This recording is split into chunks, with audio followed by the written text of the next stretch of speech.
Materi ini membahas tentang tata kelola perusahaan.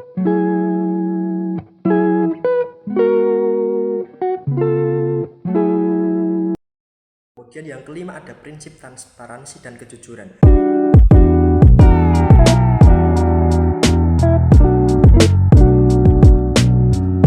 Kelima, budaya dan perusahaan yang baik di bank dimulai dari pemimpin yang menjadi teladan dengan menunjukkan nilai.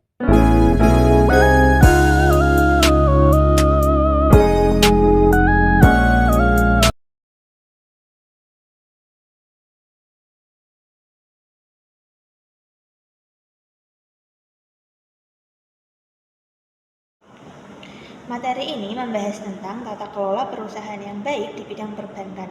Intinya, tata kelola yang baik bertujuan untuk melindungi kepentingan semua pihak yang terlibat, seperti pemegang saham, pengawas, dan manajemen. Hal ini dicapai dengan mengatur dan memisahkan tugas dan wewenang setiap pihak agar tidak terjadi tumpang tindih dan memastikan semua pihak menjalankan tugasnya dengan baik dan bertanggung jawab.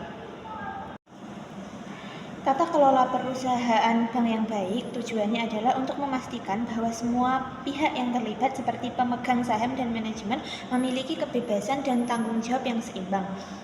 Hal ini penting untuk menjaga stabilitas dan keberlangsungan perusahaan bank.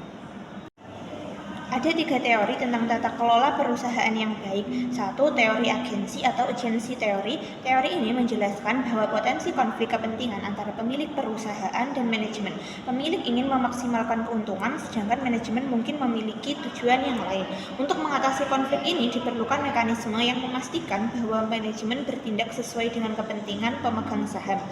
Biaya agensi membahas biaya tambahan yang timbul ketika pemilik juga menjadi eksekutif dan bagaimana peran Dewan Komisaris dalam mengawasi manajemen. Yang kedua ada teori stewardship, membahas pentingnya kepercayaan dan keselarasan kepentingan antara pemilik dan manajemen, dan bagaimana manajemen bertindak sebagai pengelola yang loyal kepada pemilik. Etika profesi perbankan membahas pentingnya prinsip-prinsip etika seperti kepercayaan, integritas, dan kejujuran dalam menjalankan perusahaan. Yang ketiga ada teori pemangku kepentingan, membahas pentingnya mempertimbangkan kepentingan semua pihak yang terlibat dalam perusahaan, bukan hanya pemegang saham. Oke, selanjutnya poin B. Prinsip-prinsip tata kelola bank yang baik. Yang pertama ada prinsip saling percaya atau bisa disebut mutual trust. Prinsip ini adalah prinsip dasar dari tata kelola perusahaan yang baik sekaligus adalah dasar dari pengelolaan dan keberlangsungan sebuah perusahaan publik, termasuk bank. Yang kedua ada prinsip akuntabilitas dan tanggung jawab. Prinsip kepercayaan melahirkan sikap siap sedia untuk tidak hanya mempertanggungjawabkan segala keputusan dan tindakan accountability, tetapi juga siap bertanggung jawab atas keputusan dan tindakan tersebut, responsibility. Oke, selanjutnya yang ketiga ada prinsip penegakan hukum atau aturan law enforcement. Tanpa penegakan hukum yang baik dan efektif, yang bersalah belum tentu dihukum. Yang bekerja baik dan menjalankan tata kelola dengan baik belum tentu dapat apresiasi. Penegakan hukum tidak harus berarti berbentuk hukuman pidana. Penerapan sistem reward and punishment adalah aspek penting dari penegakan hukum sebagai prinsip penting dari tata kelola bank yang baik. Oke, kemudian yang keempat ada prinsip independensi. Prinsip independensi ini penting karena akuntabilitas dan tanggung jawab hanya mungkin relevan jika ada kebebasan dalam mengambil keputusan dan bertindak. Dalam hal ini, independensi mengandung pengertian adanya kebebasan dan keleluasaan dalam mengambil keputusan dan bertindak bagi setiap peran dalam keseluruhan tata kelola bank, tanpa berarti tidak ada koordinasi dan sinergi agar tidak ada campur tangan dan tumbang tindih atau kecenderungan saling lempar tanggung jawab. Kemudian yang kelima ada prinsip transparansi dan kejujuran. Prinsip transparansi dan kejujuran mengandung pengertian berbeda, tapi berkaitan erat satu sama lain. Atas dasar prinsip saling percaya, akuntabilitas, dan tanggung jawab, tata kelola bank yang baik menuntut agar semua informasi strategis yang berkaitan dengan hidup matinya bank harus dibuka secara transparan kepada pemegang saham khususnya dan pemangku kepentingan pada umumnya. Yang keenam, prinsip partisipasi. Prinsip ini mengatur keterlibatan para pihak dalam beberapa mekanisme dan prosedur keputusan penting. Pada level pemegang saham, terutama terkait dengan pemilihan dan pengangkatan pengurusan perusahaan bank, baik dewan direksi maupun dewan komisaris.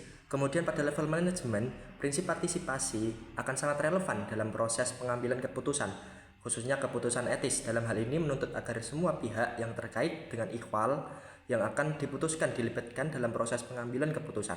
Pada level ini yang ingin mengatakan bahwa group thinking itu lebih baik daripada dengan box thinking.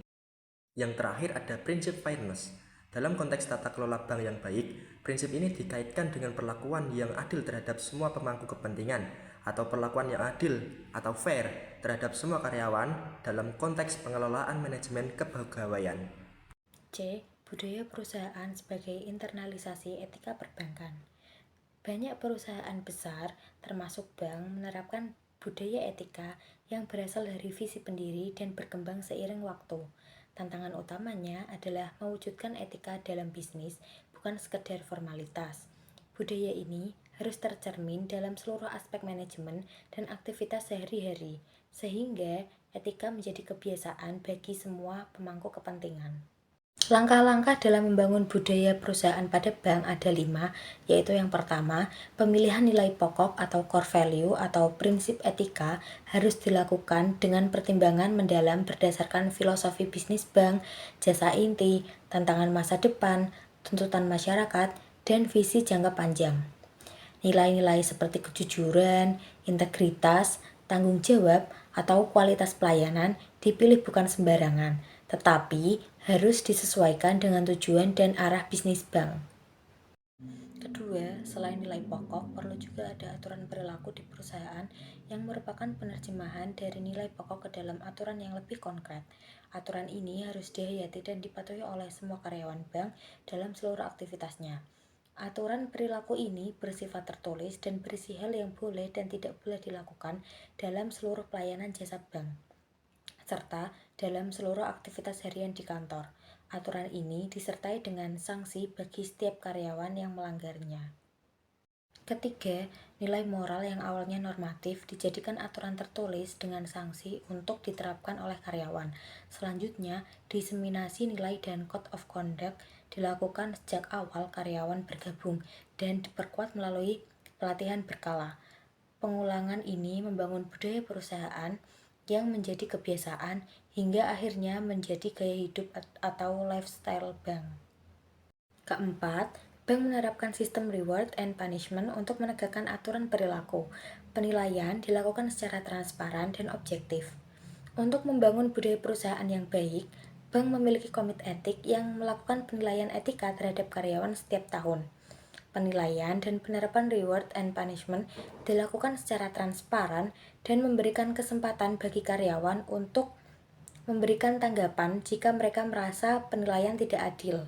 Komite etik dilengkapi dengan bukti-bukti objektif agar terhindar dari kecurigaan konflik kepentingan. Kelima, budaya dan perusahaan yang baik di bank dimulai dari pemimpin yang menjadi teladan dengan menunjukkan nilai-nilai perusahaan dan aturan perilaku. Pengurus bank harus menetapkan right tone at the top tentang etika dan perilaku etis. Kepemimpinan yang egaliter, tegas, dan menghargai semua karyawan akan membangun budaya perusahaan yang baik. Lama jantung ini berdetak, ku akan selalu menjagamu hingga